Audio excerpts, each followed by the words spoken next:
wabarakatuh. Innal hamdalillah nahmaduhu wa nasta'inuhu wa nastaghfiruh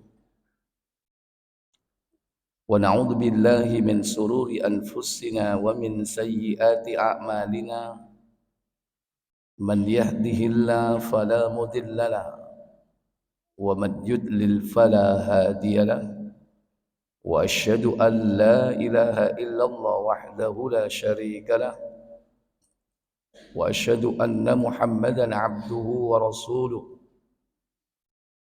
Allahumma salli wa sallim wa barik ala Muhammadin sallallahu alaihi wa ala alihi wa ashabihi wa man tabi'ahum bi ihsanin ila yaumiddin, amma ba'd.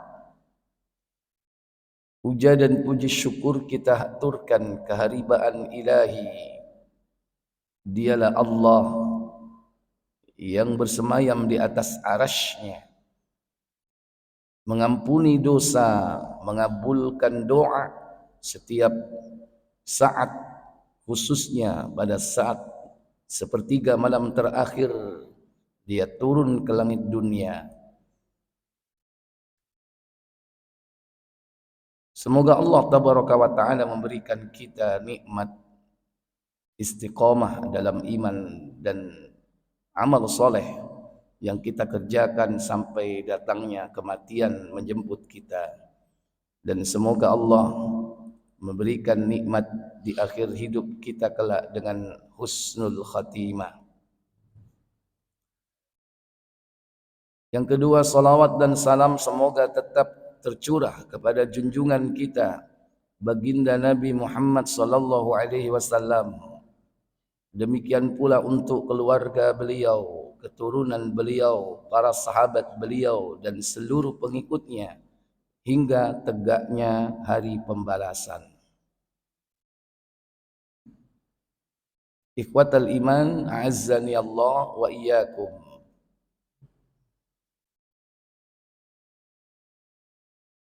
Hari ini atau pagi ini kita akan melanjutkan pembahasan tentang jannah, surga. Setelah pada pertemuan sebelumnya, yaitu membahas tentang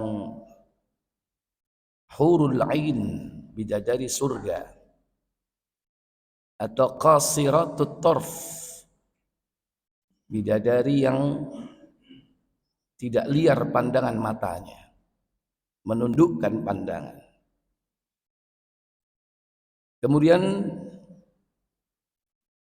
sebagaimana surga adalah makhluk, maka Allah juga menciptakan makhluk-makhluk yang menghuni surga. Di antara sifat surga tersebut, bahwa surga itu disifati dengan terang. Tentu kalau terang berarti ada cahaya. Sementara cahaya itu sendiri Allah ciptakan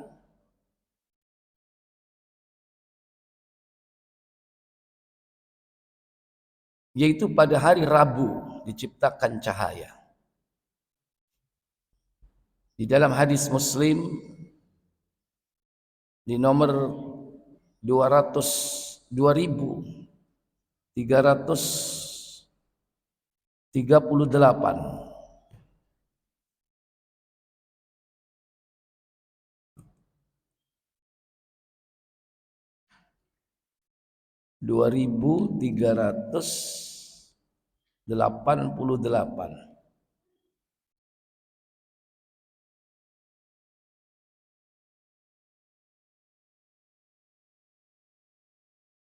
ya.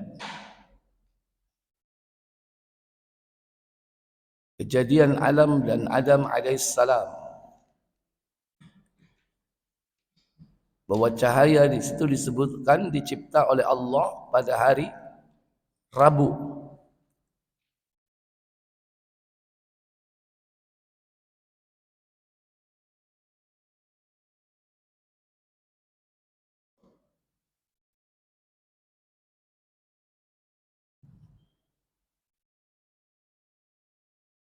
dari Abu Hurairah radhiyallahu taala an. Ayo. Dari Abu Hurairah radhiyallahu anhu, ia berkata, Apa katanya? Rasulullah SAW memegang tangannya, lalu beliau bersabda, Apa sabdanya? Allah Azza wa Jalla menjadikan tanah pada hari Sabtu. Khalaqallahu turab yaumas sabti. Allah menjadikan tanah pada hari Sabtu. Kemudian menanjamkan gunung pada hari Ahad. Hari Isnin menumbuhkan pohon-pohon pada hari Isnin. Kemudian hari Selasa menjadikan bahan-bahan mineral pada hari Selasa. Kemudian menjadikan cahaya pada hari Rabu. Ya. Wa khalaqan nura. Allah menjadikan cahaya yaumal arbi'a, pada hari Rabu. Kemudian menebarkan binatang pada hari Kamis. Terakhir, dan menjadikan Adam alaihissalam sesudah asar pada hari Jumat, setelah selesai tercipta seluruh makhluk pada saat terakhir di hari Jumat antara asar dan malam. Yeah. Di sini disebutkan bahwa cahaya diciptakan oleh Allah yaitu pada hari Rabu.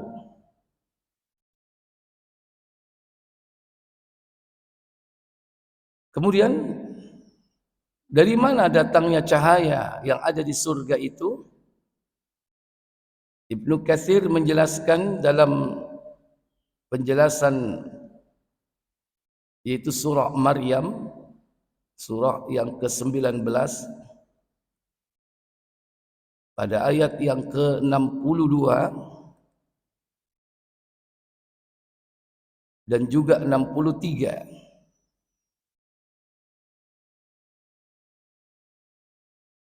Allah Jalla wa Ala berfirman, لا يسمعون فيها لغوا إلا سلاما لا يسمعون فيها لغوا إلا سلاما ولهم رزقهم فيها بكرة وعشيا. Apa kata Allah Tabaraka wa Ta'ala? Mereka tidak mendengar perkataan yang tidak berguna di dalam surga kecuali ucapan salah. Bagi mereka rezekinya di surga itu tiap-tiap pagi dan petang. Iya.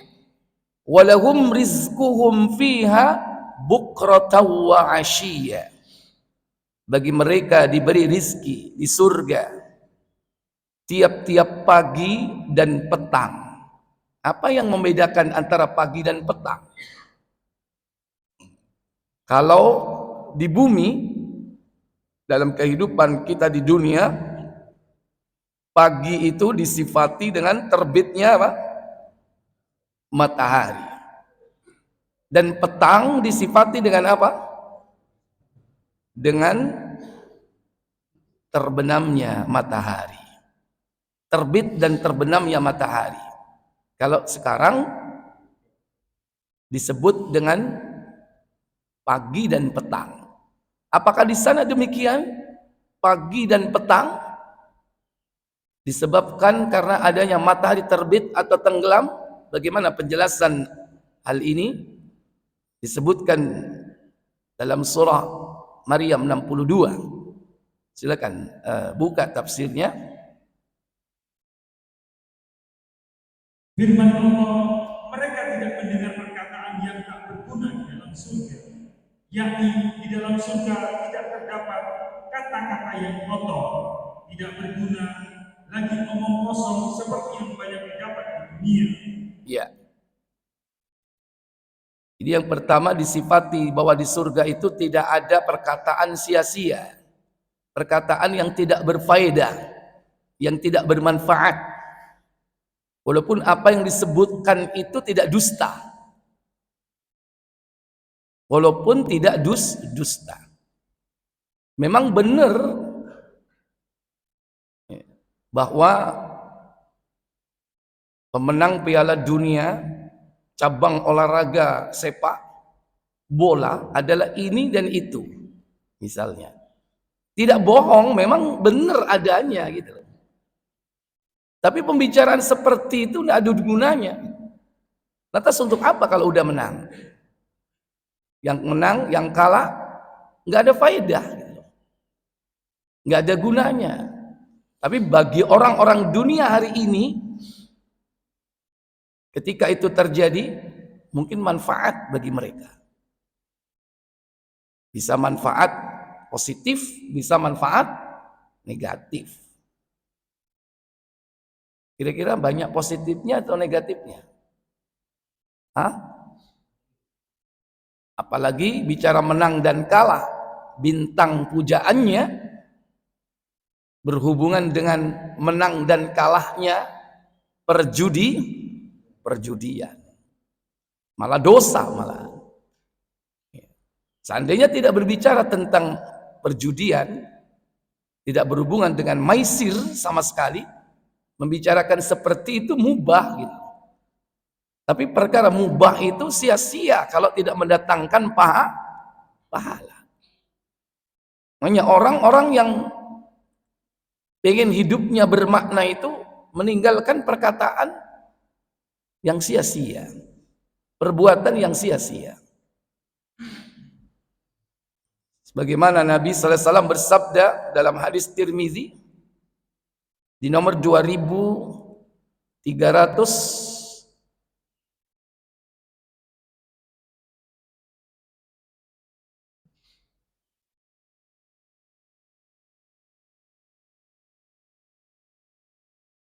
17 ya.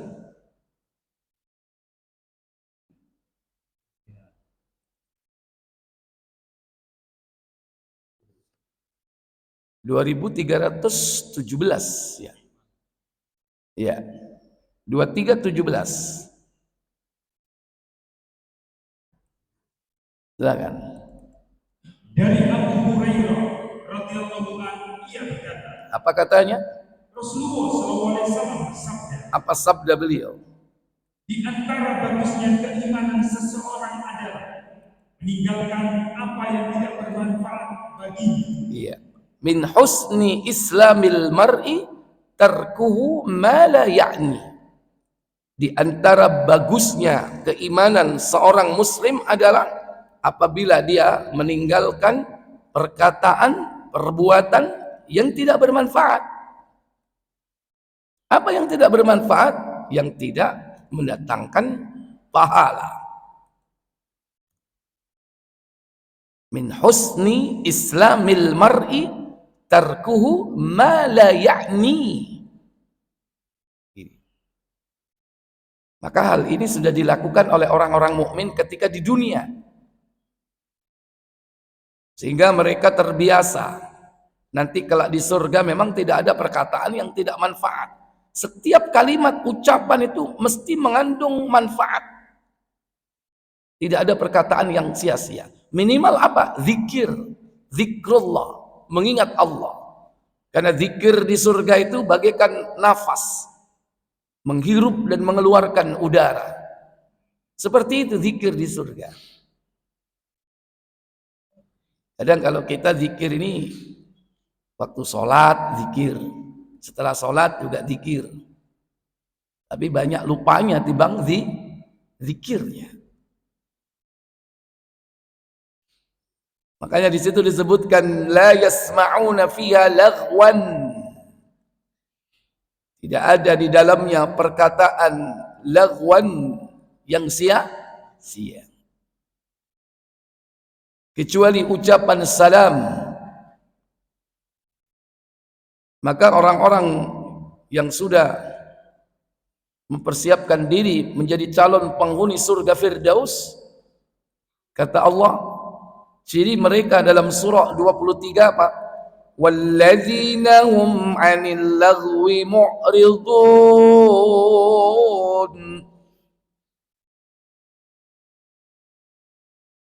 Itu surah Al-Mu'minun.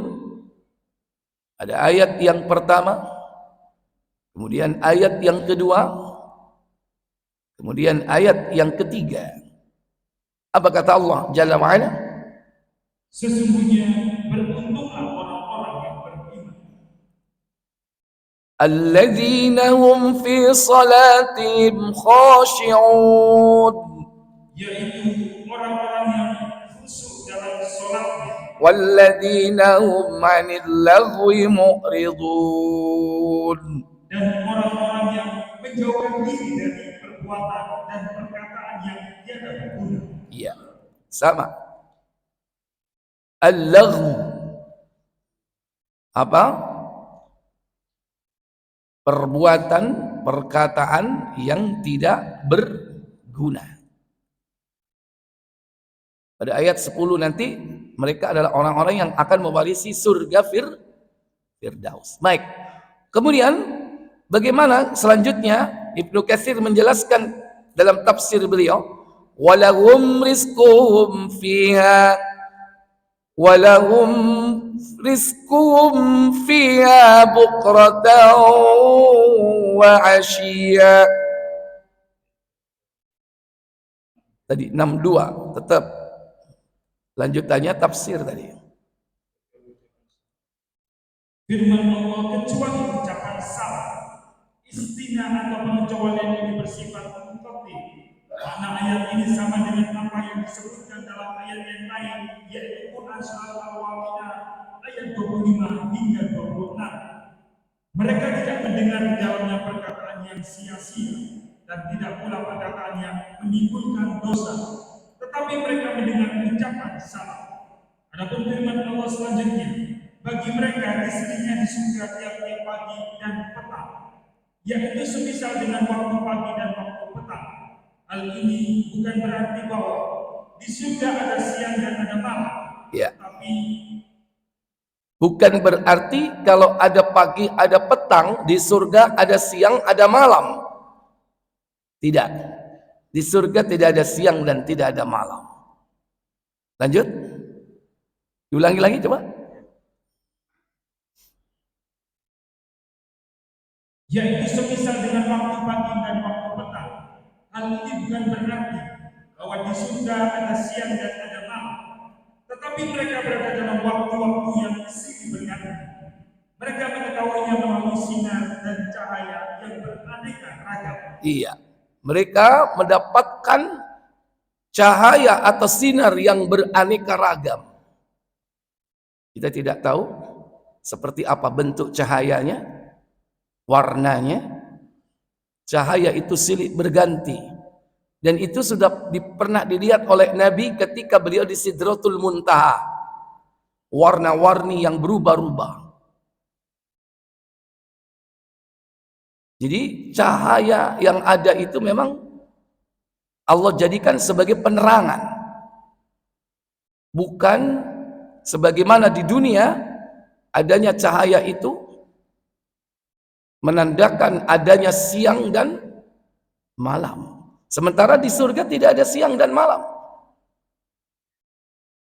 Karena di dunia ada siang dan ada malam berkaitan dengan aktivitas manusia.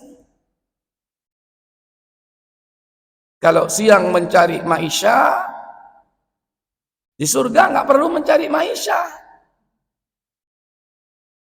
Kalau malam untuk tidur, di surga nggak ada tidur. Ngapain tidur? Nggak ada siang, nggak ada malam. Kalau di dunia kata Allah Tabaraka wa Ta'ala dalam surah An-Naba, وَجَعَلْنَا اللَّيْلَ لِبَاسًا وَجَعَلْنَا النَّهَارَ مَعَاشًا. Ayat berapa itu?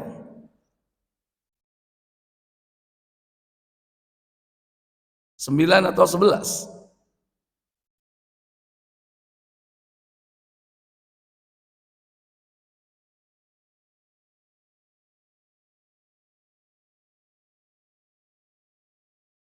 Mulai dari waja'alna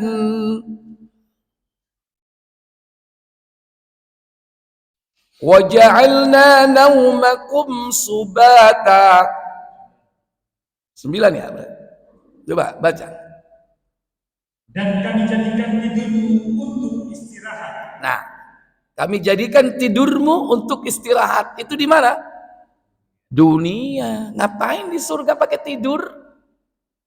Nggak perlu istirahat. 24 jam beraktivitas, Pak. Kaono pegele. Nggak cari wong kene gak duwe. Tapi cekelan udelmu sih ono engko. Masih ada kan. Karena kita kan terlahir. Orang yang dilahirkan itu pasti punya pusar. Karena itu adalah penghubung dengan plasenta. Kecuali siapa? Kecuali Adam dan Hawa yang tidak pernah terlahir. Sehingga tidak perlu adanya koneksi antara plasenta dengan perut bayi. Nggak ada. Adam dicipta secara langsung. Hawa demikian pula dicipta langsung. Ya. Yang dicipta langsung tidak melalui proses kelahiran, maka tandi bujel. Nggak punya puser. Kok bidadari ku duwe puser nggak ya? Halo? Lahir apa enggak dia? Dilahirkan enggak? Dicipta. Kon kok kemeru ngomong gak duwe? Wis delok ta.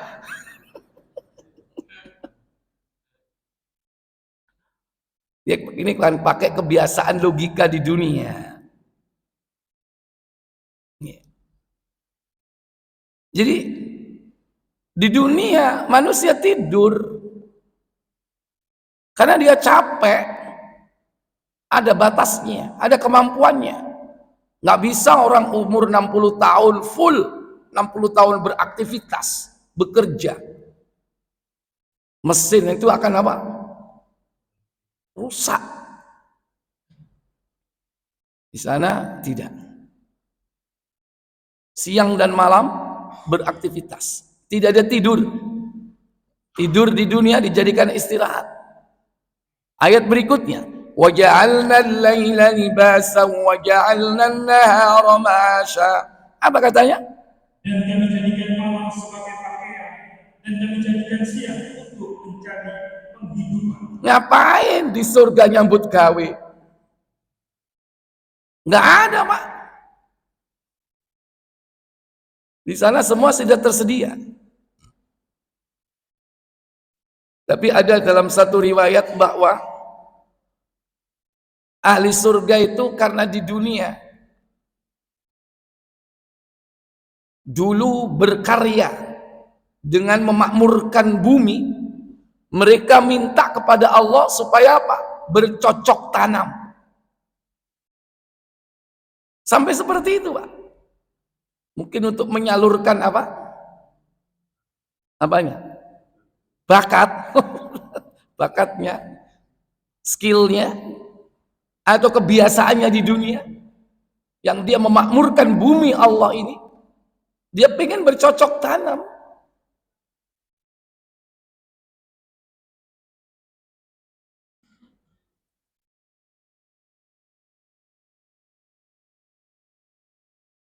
Bahasanya cocok tanam apa enggak ini ya? Enggak ada.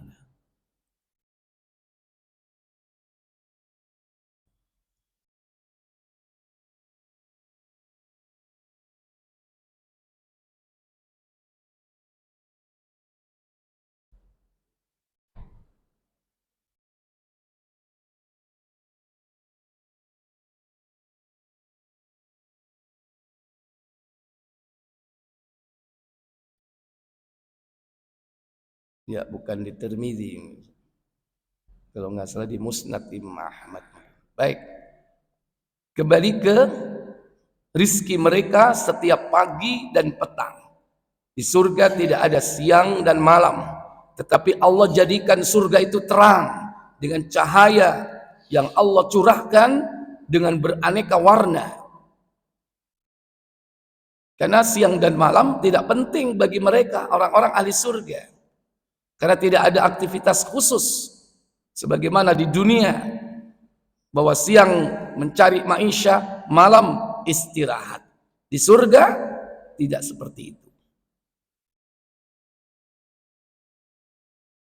Silakan lanjut tafsirnya. Mereka berada dalam waktu-waktu yang silih berganti. Mereka mengetahuinya melalui sinar dan cahaya yang beraneka ragam, yakni mereka berada dalam alam yang selalu bercahaya dan terang benderang oleh nur. Imam Ahmad mengatakan, iya, berarti dalam Musnad Imam Ahmad. Terus dalam menceritakan kepada kami Abdul Razak dari Abu Hurairah radhiyallahu anhu yang mengatakan bahwa Rasulullah SAW pernah bersabda, gelombang pertama yang masuk surga, rupa mereka bagaikan rembulan di malam purnama. Mereka tidak pernah menudar di dalamnya dan tidak pernah ingusan serta tidak pernah buang air di dalamnya. Perabotan mereka dan sisi mereka terbuat dari emas dan perak, dan tempat dupa mereka penuh dengan kayu gaharu gaharu yang harum, ya. Terus keringat mereka adalah minyak kasturi. Setiap orang dari mereka mempunyai 2 orang istri. ya, setiap mereka memiliki minimal 2 orang istri min huril ain, dari jenis bidadari. Terus yang sum-sum kedua betisnya dapat terlihat dari balik dagingnya karena keindahannya.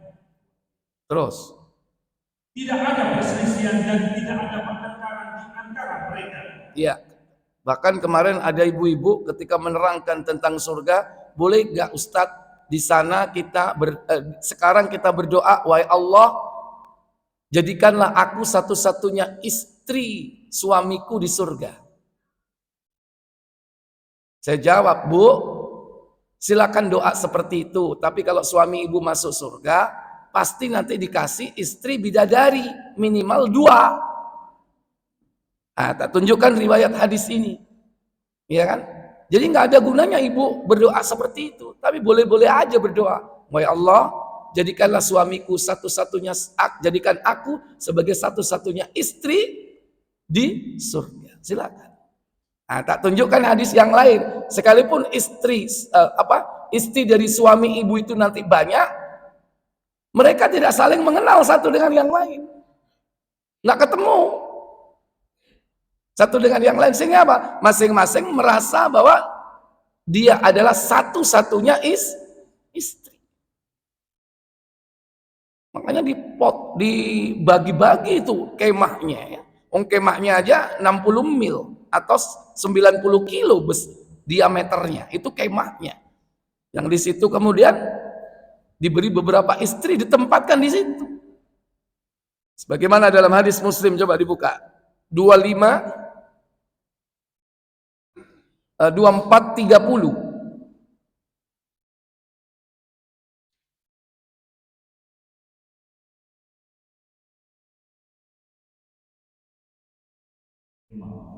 Nah, silakan.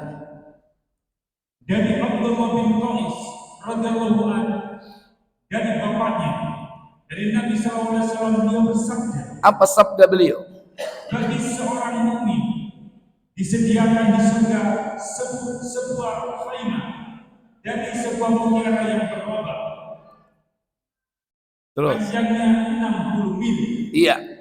Kemahnya terbuat dari mutiara yang berlobang, panjangnya 60 mil, berarti 90 kilo. Surabaya Malang. Itu Pak baru kemahnya. Terus disediakan pula bagi mereka, lanjut. Bagi mereka disediakan pula beberapa orang istri yang didatanginya secara bergiliran. Ya, terus di mana istri yang satu dengan yang lain tidak saling menampak. Istri yang satu dengan yang lain tidak saling apa? Tidak saling tahu.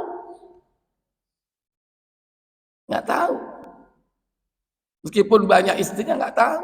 Masing-masing merasa dirinya adalah satu-satunya istri. Berarti ibu silakan berdoa seperti itu, tapi sia-sia. Itu pun kalau seandainya suaminya masuk surga.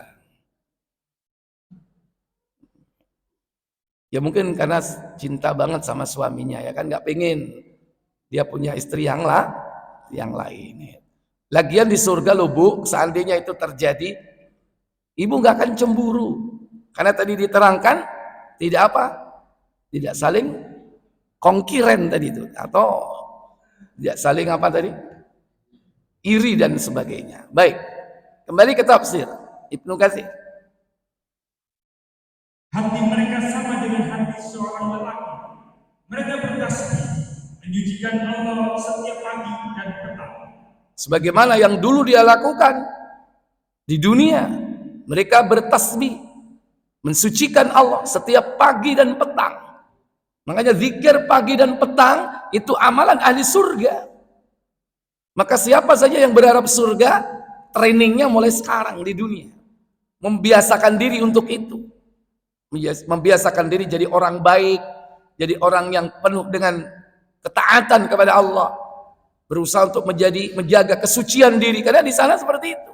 Senantiasa banyak berzikir, karena di sana banyak orang berzikir. Bahkan nafas mereka zikir. Kemudian Imam Bukhari dan Imam Muslim mengatakan hadis ini di dalam kitab Sahih masing-masing melalui hadis Ma'mar dengan sanad yang sama. Imam Ahmad mengatakan telah menceritakan kepada kami Ya'qub, telah menceritakan kepada kami Al-Haris Ibnu Fudail Al-Ansari dari Mahmud Ibnu Labid Al-Ansari dari Ibnu Abbas radhiyallahu anhu yang mengatakan bahwa Rasulullah SAW pernah bersabda, para syuhada berada di pinggir sungai di dekat pintu surga di dalam sebuah kemah yang hijau. Dikirimkan kepada mereka rezeki mereka dari dalam surga setiap pagi dan petangnya. terus Ad-Doha telah meriwayatkan dari Ibnu Abbas sehubungan dengan makna firman-Nya. Bagi mereka, rezekinya di surga tiap-tiap pagi dan petang. Bahwa yang dimaksud dengan pagi dan petang adalah perkiraan malam dan siang hari. Ibnu Jarir mengatakan, telah menceritakan kepada kami Ali bin Sa'ad, Abi Walid bin Muslim yang mengatakan bahwa ia pernah bertanya kepada Zuhair bin Muhammad tentang makna firman-Nya. Bagi mereka rezekinya di surga tiap-tiap pagi dan petang. Maka ia menjawab, di surga tidak ada malam hari. Di surga tidak ada malam hari. Terus para penghuninya selalu berada dalam cahaya selama-lamanya. Mereka, para penghuninya selalu berada di dalam terang cahaya selama-lamanya. Jadi kita aneh awan terus. Kalau di dunia dijadikan siang terus, stres nggak Pak? Stres. Tanya aja sama orang Norwegia. Ya. Yang di sana di bulan-bulan tertentu 24 jam terang. Mestinya tidur tapi terang Pak. Nah, orang kan mestinya istirahat, kemudian terang kan cenderungnya beraktivitas. Makanya banyak orang stres. Makanya beruntung antum hidup di mana?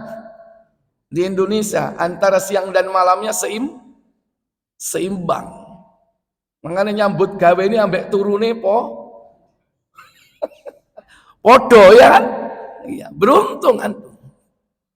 Bayangkan kalau antum misalnya di suatu negeri yang dibalik malamnya lebih panjang daripada siangnya. Kecenderungan secara psikologis kalau gelap itu cenderungnya pengen apa Pak? Ingin istirahat. Manusia begitu. Karena tadi kembali kepada ayat tadi, dijadikan siang sebagai apa? Sebagai mencari maisha. Berarti kalau siangnya pendek, cari maishanya juga demikian. Dijadikan malam sebagai istirahat. Kalau malamnya panjang, banyak istirahat. Tapi tentu itu secara umum sebagai manusia. Tapi sebagai hamba Allah, mukmin, dia sudah mengatur waktunya antara urusan dunia dengan urusan akhiratnya. Kira-kira kalau ibadah itu lebih banyak siang atau malam, Pak? Halo? Ya tergantung ibadahnya. Ada maqdha, ada ghairu maqdha. Tapi ciri-ciri orang-orang mukmin itu apa? Qalilan minal laili ma yahja'un. Sedikit sekali tidur di waktu malam. Surah Az-Zariyat, ya kan? Qalilan minal laili ma yahja'un. Sedikit sekali tidur di waktu malam. Seandainya antum hidup di suatu negeri yang malamnya panjang, tetap aja sedikit tidurnya. Itu dengan catatan apa? Mukmin. Kalau nggak mukmin, beda lagi, Pak. Mungkin dia nggak tidur, tapi bukan ibadah. Joget, Pak. Di negeri-negeri yang malamnya panjang, diskotiknya kira-kira tambah enak nggak? No? Tambah dowo kan? Iya, tambah laris. Wong nang kene jam 09.00 mulene ae. Sampai nampira mulai. Nah iya jam piro? Jam 3 kok eru. Iya, wah dhewe lho budal kuliah subuh, sering bareng mbek sing ngono-ngono iku. Buyaran. Omaku utara ya, di sana kan banyak. Itu. Kanan delok lampu merah, loh buyaran iki. Kene buyaran kabeh. Malam panjang tambah seneng kalau orang kafir. Kalau perlu malam terus. Karena hidup diskotik, produk laku nggak? Laku produknya. Ya, tapi kalau namanya negeri kafir ya bisa jadi 24 jam. Meskipun ada siang, ada malam, tetap aja. Itulah perbedaan antara mukmin dan kafir. Maka orang mukmin calon penghuni surga, mereka sudah mempersiapkan dirinya menjadi calon penghuni surga dengan berbagai macam bentuk pendekatan aktivitas yang mirip dengan yang dilakukan di surga. Baik. Kembali ke tafsir. Kita lanjutkan ke ayat 63. Tilkal jannatul lati nurithu min ibadina man kana taqiyya.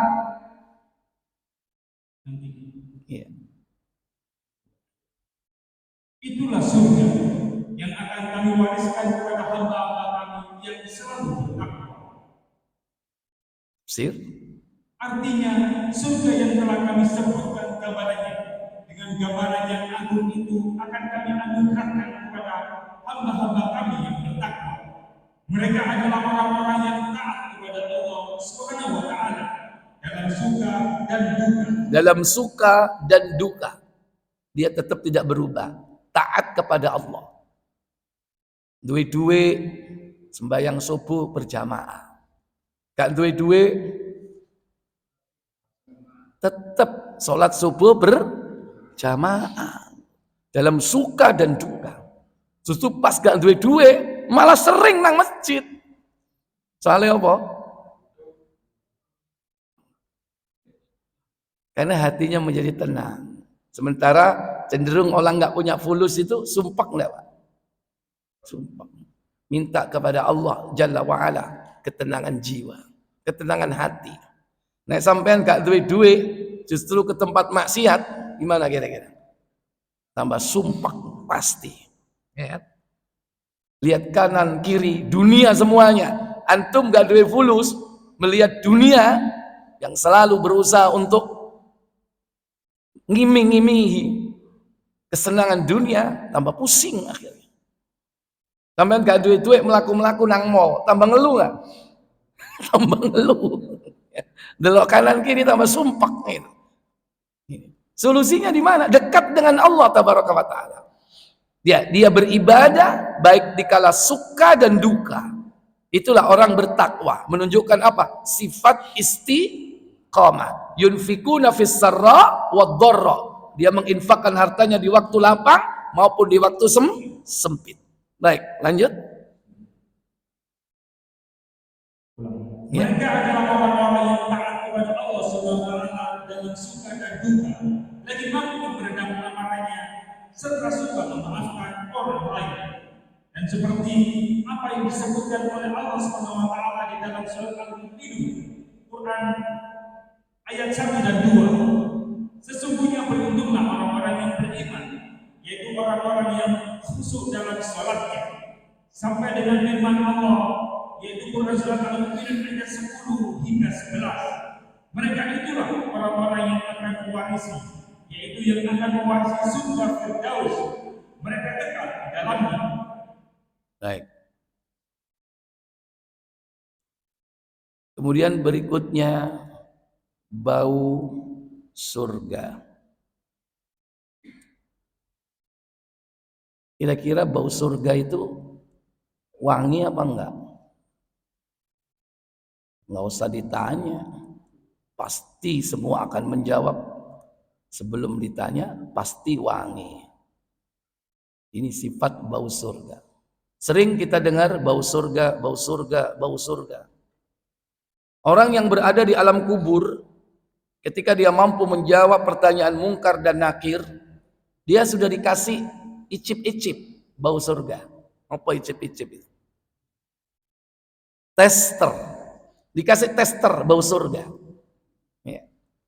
Dalam hadis, coba dibuka Abu Dawud. Abu Dawud nomor 4753, insyaallah.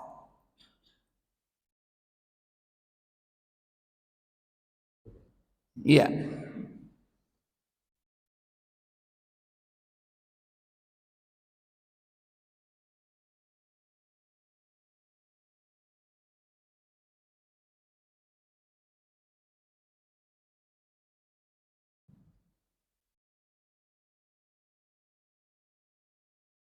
Silakan. Dari Al-Bara bin Azib radhiyallahu anhu, ia berkata, kami bersama Rasulullah SAW pernah mengiringi jenazah seorang yang berasal dari kalangan Ansor. Kemudian kami tiba di pemakaman. Setelah dimakamkan, dia duduk di sisi kuburan dan kami mengelilingi beliau. Kami diam tidak bergerak, seakan-akan di atas kepala kami ada seekor burung. Saat itu Rasulullah SAW memegang sebatang kayu. Kemudian beliau mengangkat kepalanya dan berkata, mintalah perlindungan kepada Allah SWT dari azab siksa kubur. Rasulullah mengulangi pernyataannya hingga 3 kali. Ketika mayit mendengar suara sandal orang-orang yang meninggalkan area pemakaman, ia akan ditanya, siapakah Rabbmu, apa agamamu, dan siapakah nabimu? Dalam riwayat lain disebutkan dengan redaksi, datanglah 2 malaikat dan menyebutkannya. Kemudian keduanya bertanya, siapakah Rabbmu? Ia menjawab, Rabbmu adalah Allah. Kemudian keduanya bertanya lagi, apa agamamu? Ia menjawab, agamaku Islam. Kemudian ditanya lagi, siapa laki-laki yang diutus kepadamu? Ia menjawab, dia adalah Rasulullah. Ditanya lagi, apa yang kamu ketahui? Ia menjawab, aku membaca kitab Allah, aku mengimaninya dan membenarkannya. Inilah makna firman Allah Subhanahu wa ta'ala. Allah Subhanahu wa ta'ala memantapkan orang-orang yang beriman. Rasulullah SAW melanjutkan sabdanya, kemudian ada suara dari langit, benarlah apa yang dikatakan oleh hamba-Ku. Berilah ia hamparan permadani dari surga, bukakanlah baginya pintu menuju surga, berilah ia pakaian dari surga. Kemudian Nabi SAW berkata, saat itu didatangkan untuknya wewangian surga dan tubuhnya diluaskan seluas mata memandang. Iya. Saat itu didatangkan apa? Wewangian surga. Ini. Jadi masih dia berada di alam barzakh, sudah diberikan wewangian. Wa ya'ti rihahal jannah wa rauhu wa tibuhu. Baunya dan wanginya. Didatangkan hawa yang sejuk dan bau yang wangi, yang harum. Kemudian di dalam sebuah hadis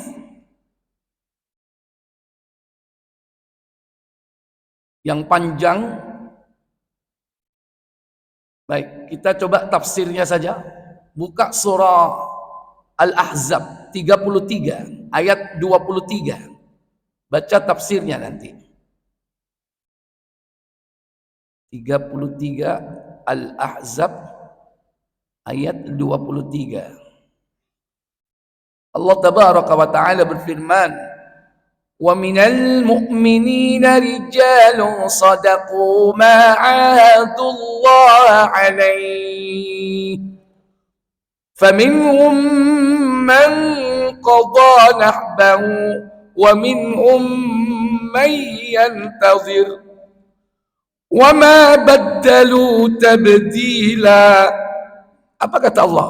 Di antara orang-orang mukmin itu ada orang-orang yang menepati apa yang telah mereka janjikan kepada Allah. Maka di antara mereka ada yang gugur, dan di antara mereka ada pula yang menunggu-nunggu, dan mereka tidak merubah janji. Iya. Wa minal mu'minina rijalun sadaqu ma ahadullah alaih.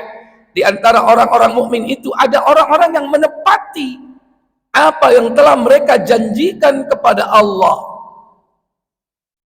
Di mana mereka gugur di medan perang, di medan tempur, melawan orang-orang kafir, musuh-musuh Allah tabaraka wa ta'ala. Tapi faminhum man qada nahbahu. Di antara mereka ada pula yang menunggu-nunggu. Bahkan ada wa minhum may yantazir. Yani mereka ada yang menunggu janji itu datang. Wa ma baddalu tabdila. Dan mereka tidak merubah janjinya. Ini kaitannya Bapak Ibu Saudara sekalian dengan peristiwa perang Uhud, tentang gugurnya siapa? Hamzah, ya. Baik. Silakan baca tafsir.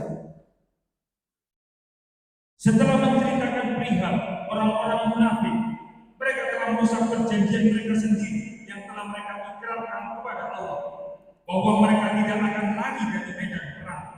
Kemudian Allah menyebutkan sifat-sifat kaum mukmin, bahwa mereka tetap berpegang teguh kepada ikrar dan janji mereka. Firman Allah, orang-orang yang menepati apa yang telah mereka janjikan kepada Allah, maka di antara mereka ada yang gugur. Sebagian ulama tafsir mengatakan bahwa nabahu artinya ajal, sedangkan menurut Imam Bukhari adalah janji. Pengertian ini merujuk kepada makna yang pertama di atas, yaitu dan di antara mereka ada pula yang menunggu-nunggu dan mereka sedikit pun tidak mengubah janjinya, yakni mereka tidak mengubah janji mereka kepada Allah, tidak pula merusak atau menggantinya. Imam Bukhari mengatakan, telah menceritakan kepada kami Abu Yaman, telah menceritakan kepadaku Kharijah ibn Sa'id ibn Sabit dari ayahnya yang menceritakan, ketika kami menyalin Musa, kami kehilangan suatu ayat dari surat Al-Ahzab, padahal aku pernah mendengarnya dari Rasulullah SAW saat beliau membacanya. Ayat itu tiada pada seorang pun kecuali ada pada hafalan Husainah ibn Sabit al-Ansari radhiyallahu anhu, yang kesaksiannya dijadikan oleh Rasulullah SAW sebanding dengan kesaksian dua orang laki-laki yang disebut adalah firman Allah SWT, di antara orang-orang mukmin itu ada orang-orang yang menepati apa yang telah mereka janjikan kepada Allah. Hadis ini diriwayatkan oleh Imam Bukhari secara tunggal tanpa Imam Muslim. Imam Ahmad meriwayatkannya dalam kitab Musnadnya, Imam Tirmidzi, Imam An-Nasa'i di dalam tafsir sebagian dari kitab sunahnya masing-masing melalui hadis as-Sunni dengan syarat yang sama.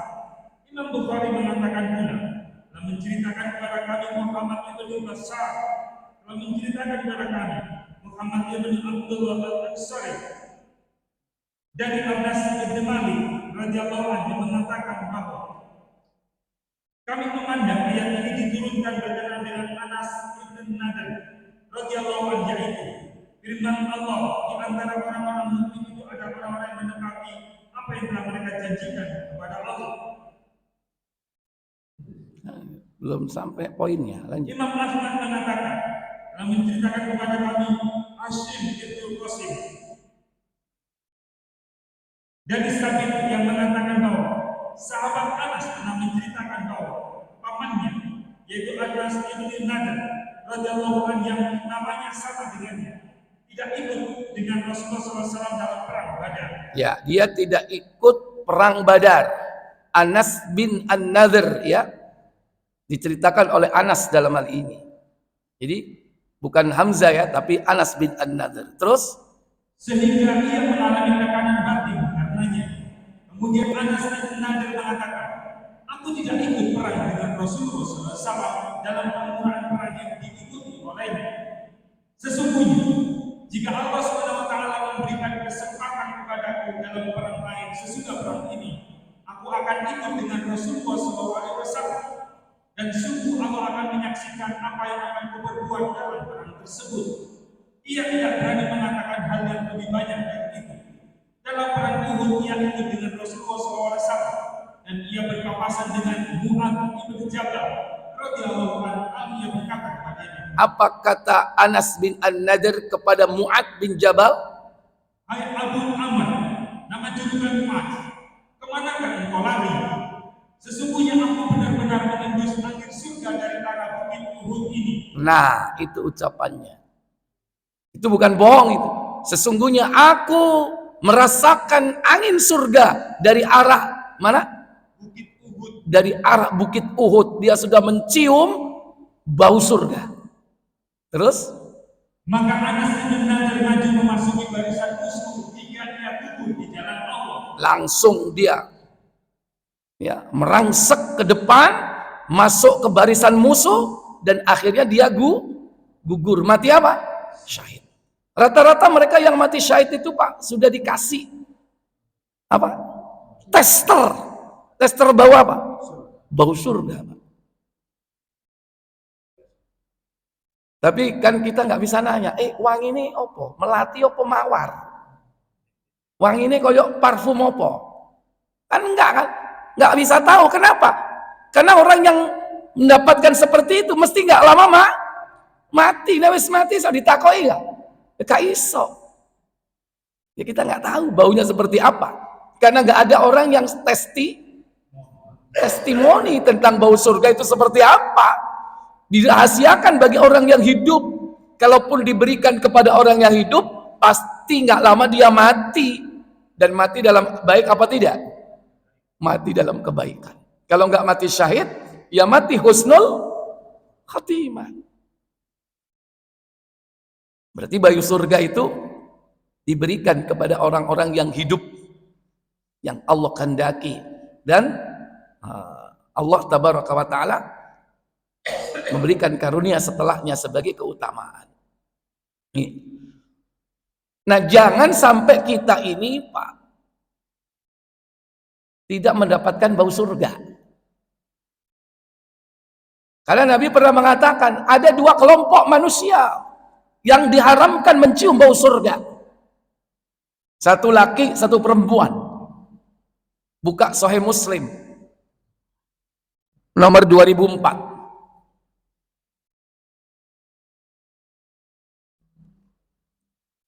Nah, yang laki-laki ini yang siapa ya? Yang perempuan yang siapa?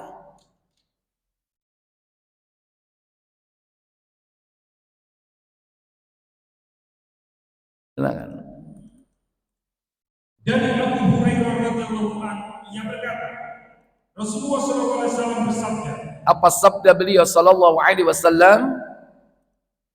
Ada dua macam penduduk neraka, yang keduanya belum kelihatan olehku. Sinfan min ahli nar lam araha qablaha.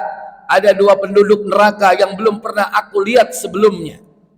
Siapakah mereka? Satu, yang pertama, kaum yang memiliki cambuk seperti ekor sapi yang dipergunakannya untuk memukul orang. iya,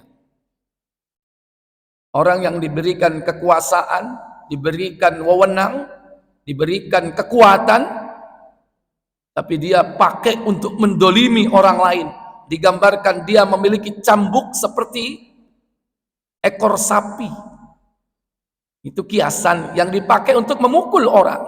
Yang kedua, wanita-wanita berpakaian tetapi sama juga dengan bertelanjang, karena pakaiannya terlalu tinggi, terlalu tipis atau tembus pandang, terlalu ketat, atau pakaian yang merangsang pria karena sebagai auratnya terbuka.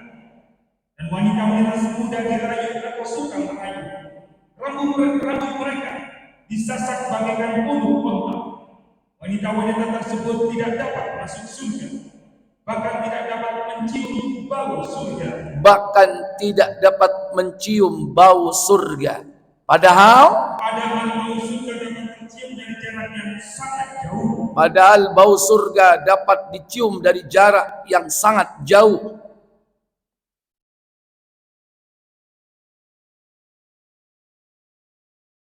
Dalam sebuah riwayat, bau surga itu dapat dicium dari jarak yaitu 40 tahun perjalanan. Jadi kalau ada orang berjalan selama 40 tahun, maka bau surga itu sudah bisa dicium. Coba dibuka Tirmizi.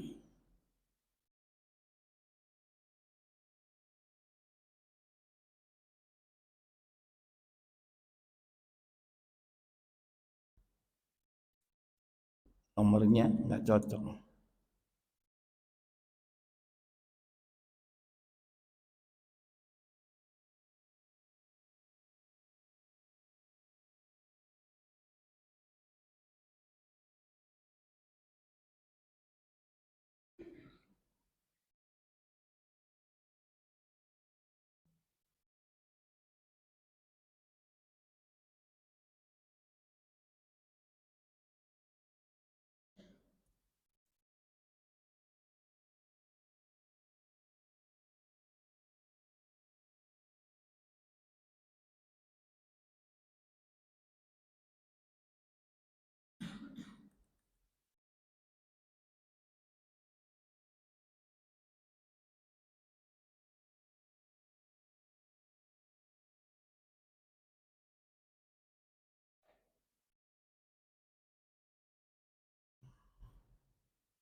Nggak ada.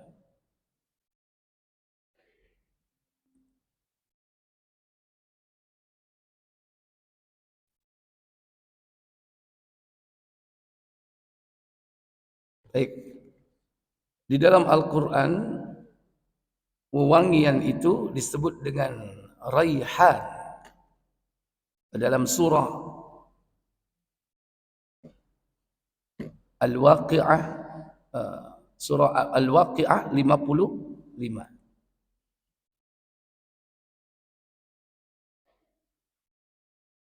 Wa amma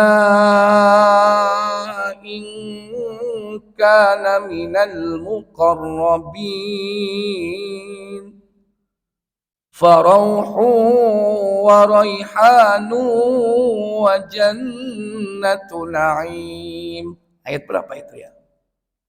Hampir habis itu. Wa amma in kana minal muqarrabin.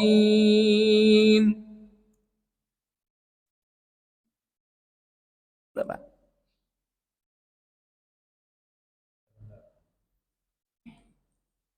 56 ayat 88. Farauhu wa raihanu wa jannatu na'im. Apa kata Allah? Maka dia memperoleh ketentraman dan rezeki serta jannah kenikmatan. Ya. Maka ia memperoleh ketentraman, rizki serta jannah yang penuh dengan kenikmatan. Raihan di situ bisa disebutkan yaitu wewangian. Di sini disebutkan yaitu sebagai rizki. rizki di surga yang penuh dengan kenikmatan.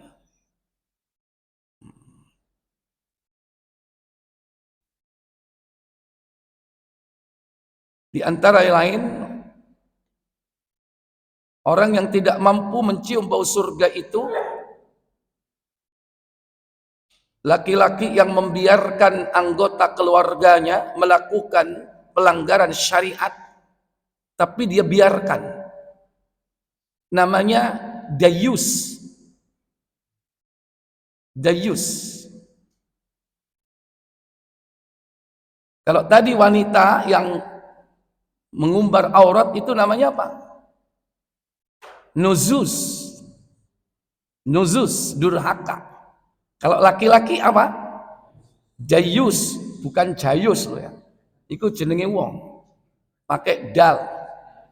Ya. Dayus. Ini kata kuncinya ini di An-Nasa'i misalnya.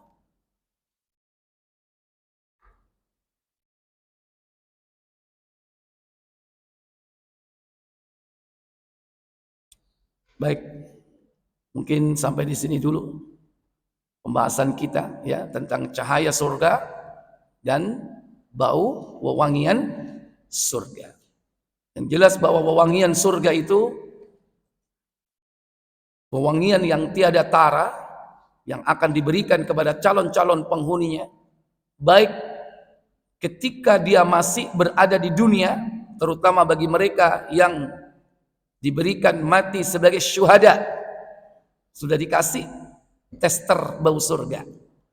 Kemudian yang kedua, orang-orang yang mampu menjawab pertanyaan mungkar dan nakir diberikan, yakni tester bau surga ketika berada di alam barzah. Setelah dibukakan pintu surga, hawa sejuk dan wewangian itu masuk ke dalam barzakh, yaitu tempat mereka berada di persinggahan bainad dunya wal akhirah, antara dunia dan akhirat. Demikian pula orang-orang ada juga yang tidak mendapatkan bau surga. Jangankan masuk ke dalam surga Allah, mencium baunya saja tidak. Tadi disebutkan beberapa kriteria yang tidak mencium bau surga. Wanita-wanita tadi yang berpakaian tapi sama dengan telanjang. Kemudian yang kedua yaitu wanita yang meminta cerai kepada suaminya sementara tidak ada alasan yang syar'i. Wanita tersebut diharamkan oleh Allah mencium bau surga. Sebaliknya, laki-laki yang diharamkan mencium bau surga yang membiarkan keluarganya melakukan pelanggaran aturan dan hukum Allah atau syariat Allah sementara dia biarkan. Ini orang-orang yang diancam tidak mampu atau tidak dapat wewangian atau bau surga. Wallahu a'lam. Mungkin ini yang bisa saya sampaikan, semoga bermanfaat. Kita tutup kafarat majelis. Subhanakallahumma wa bihamdik asyhadu an la ilaha illa anta astaghfiruka wa atubu ilaik. Wassalamualaikum warahmatullahi wabarakatuh.